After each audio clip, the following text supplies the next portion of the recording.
បាទសួស្តីបងប្អូនអរគ្នាស្វាគមន៍មកកាន់ AI Tech បាទអញ្ចឹងថ្ងៃនេះយើងនឹងមករៀនពីការបង្កើត PayPal UK បាទអញ្ចឹងដើម្បីធ្វើការបង្កើត PayPal UK បាន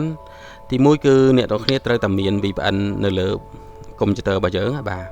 អញ្ចឹងអ្នកគ្នាធ្វើការបើក VPN ហើយអ្នកគ្នាធ្វើការចាក់ទៅកាន់UK មកយើងវាយមកគឺ United Kingdom បាទ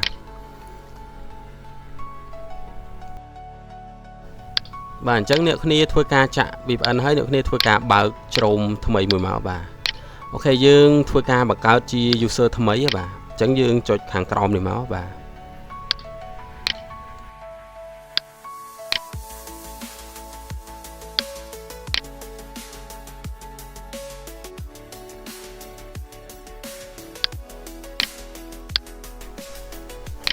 អូខេអញ្ចឹងយើងបង្កើតជ្រោមទាំងថ្មីហើយអ្នកគ្នាធ្វើការសាញ Gmail ចូលទៅកាន់ជ្រោមហ្នឹងទៅបាទអញ្ចឹង Gmail ដែលយើងសាញចូលទៅកាន់ជ្រោមថ្មីហ្នឹងគឺជា Gmail ដែលត្រូវបង្កើត PayPal UK ដែរបាទអញ្ចឹងយើងធ្វើការសាញចូលមក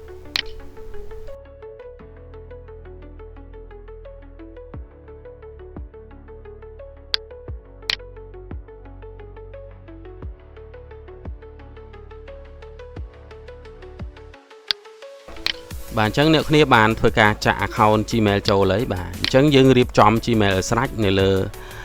ជ្រោមហ្នឹងបាទដើម្បីយើងបង្កើត PayPal ទៅវា link ជាមួយនឹង Gmail ហ្នឹងបាទ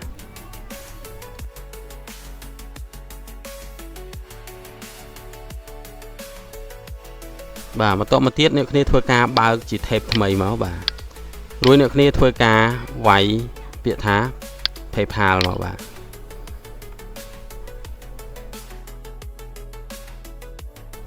បាទបន្តទៀតអ្នកគ្នាធ្វើការចុចចូលមកកាន់ website របស់ PayPal មក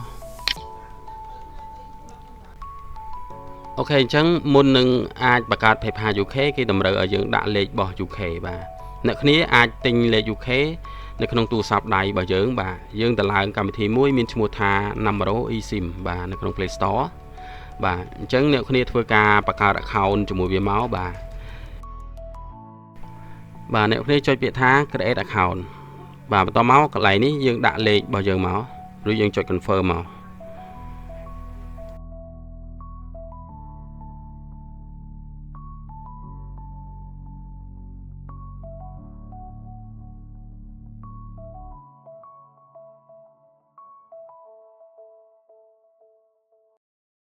បើយើងធ្លាប់ទិញអ្នកគ្នាអូសមកស្ដាំដៃមកយើងយកពាក្យថា my product បាទអញ្ចឹងយើងនឹងឃើញនេះកន្លែង my phone number នេះយើងចុចលើនឹងមកយើងនឹងឃើញលេខរបស់យើងហើយនៅខាងស្ដាំដៃនេះគឺលេខដែលយើងធ្លាប់ទិញបាទអញ្ចឹងបើអ្នកគ្នាអត់ទាន់ទិញទេអ្នកគ្នាអូសមកក្រោយវិញមកបាទរួចយើងចូលកន្លែង phone number បាទបន្តទៀតយើងចុចកន្លែង mobile number បាទបន្តមកទៀតអ្នកគ្នានឹងឃើញលេខរបស់ UK នៅខាងលើគេហើយបាទអញ្ចឹងអ្នកគ្នាធ្វើការចុចលើវាមកបាទអញ្ចឹងវានឹងបង្ហាញជាplan អញ្ចឹងយើងរក plan កម្រងជាខែបាទអញ្ចឹងយើងអូសមកក្រោមមកបាទអញ្ចឹងយើងនឹងឃើញនេះកម្រងជាខែគឺប្រើក្នុងមួយខែគឺ3.49 pound វាប្រហែលជាលុយដុល្លារប្រហែលជា$4បាទអញ្ចឹងអ្នកគ្នាធ្វើការបញ្ជាទិញមកបាទបន្ទាប់ពីធ្វើការបញ្ជាទិញលេខបានហើយអ្នកគ្នាចុចពាក្យថា sign up មកបាទអញ្ចឹងអ្នកគ្នានឹងឃើញវាដាក់ជា personal ហើយមួយទៀតវាដាក់ជា business បាទអញ្ចឹងយើងចុចលើ personal ហើយយើងចុច get start បាទបន្តមកទៀតអ្នកគ្នាធ្វើការដាក់ Gmail ដែលអ្នកគ្នាត្រៀមស្រេចមកបាទ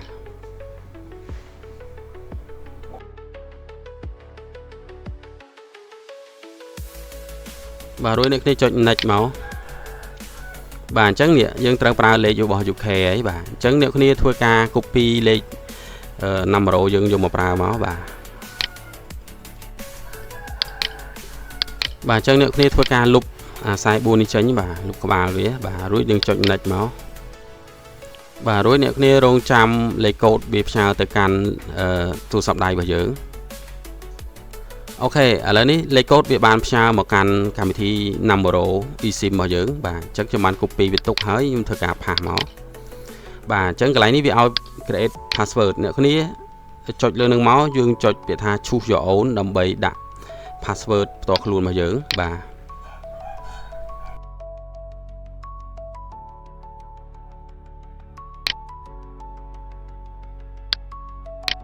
បាទអញ្ចឹងមកដល់កន្លែង personal detail នេះគឺជាកន្លែងដែលសំខាន់ជាងគេវាសរសេរថា make sure this match your official ID អញ្ចឹងវាថាដាក់មិនឲ្យត្រូវគ្នាជាមួយនឹង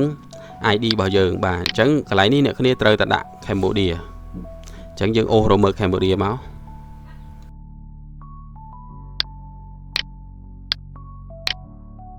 បាទបន្តមកទៀតអ្នកគ្នាត្រូវតែដាក់ឈ្មោះនិងថ្ងៃខែឆ្នាំកំណើត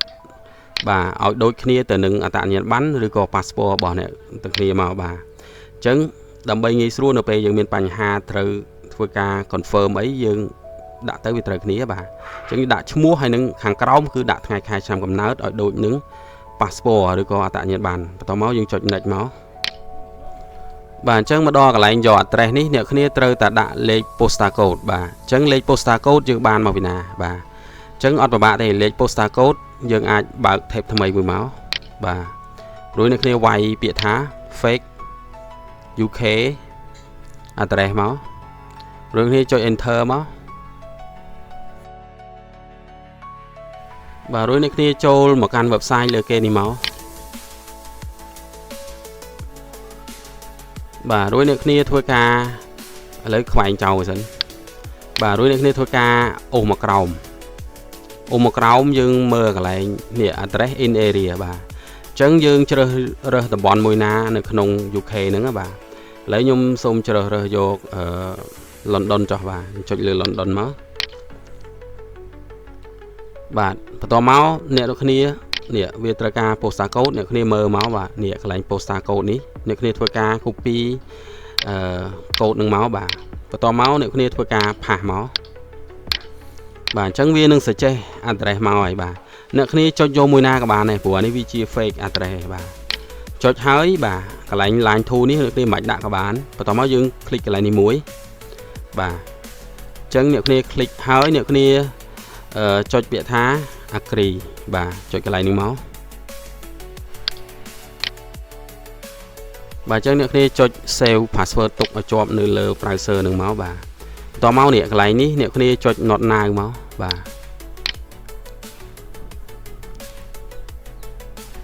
អូខេមកដល់កន្លែង add card នេះអ្នកគ្នាមិនចាំតន់ធ្វើវាក៏បានដែរអញ្ចឹងអ្នកគ្នាចុច not now មកអូខេអញ្ចឹងយើងនឹងចូលមកដល់PayPal ហើយបាទអញ្ចឹងចំណុចដែលយើងត្រូវធ្វើមុនគេគឺយើងចូលទៅ confirm mail យើងសិនបាទអញ្ចឹងយើងចុចកន្លែងរូបកុនសោនេះមក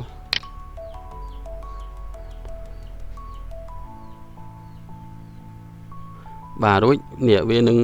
សួរយើង link ទៅ email យើងចុច confirm យក email មកបាទរួចអ្នកគ្នាចុចពាក្យថា confirm with Google អូខេអញ្ចឹងវាសុំ link ចូលជាមួយ email យើងចុចលើ email យើងមកបាទបន្តមកអ្នកគ្នាចុច continue មក